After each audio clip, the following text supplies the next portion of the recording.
Good morning mga kabiway. Ang ang hirap sa tao nasa tao. Hindi ka maghihirap pag magtiyaga ng trabaho. Hindi iisipin ang pagod.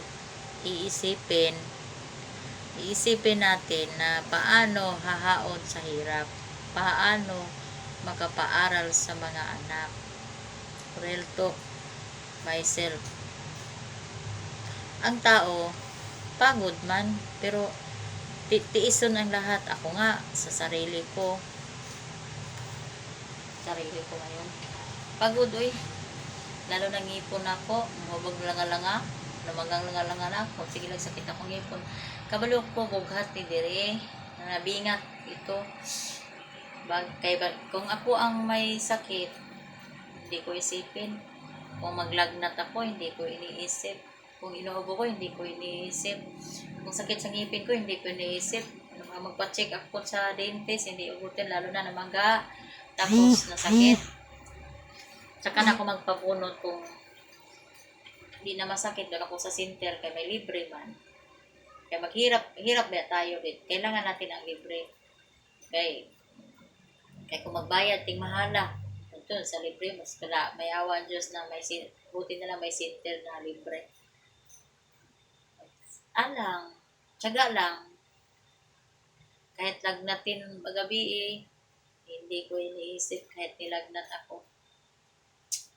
Daming problema sa buhay pero kailangan lumaban kasama si God.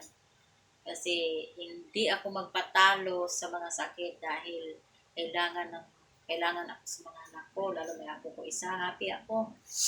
Kahit mahirap ako, happy pa rin ako. Magtrabaho lang para nagdugab kay busog para masulbad ang tanan. Gabayan man ta ni Lord. Araw-araw ako, gabi-gabi ako nagpapasalamat kay Lord, nangingi ng tawad o nangingi nga tagabigyan protection mga anak ko. Kanunay 5 ko ka anak sa kaapo, ako.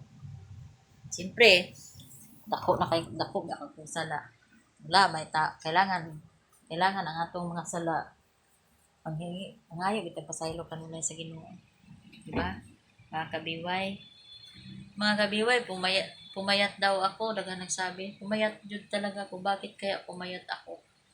Pero okay lang, laban sa buhay, kasama si God, kasama mga anak, ako, Diyos ko, ikaw na bahala.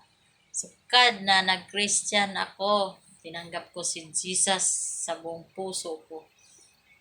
Doon ko nakikita na si Jesus Christ, hindi tayo niya pabayaan.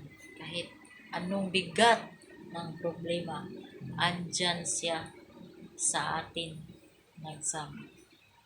Nagabay, nagbigay, o nagsulbad sa mga kailangan natin. Thank you. God bless mga kabiway.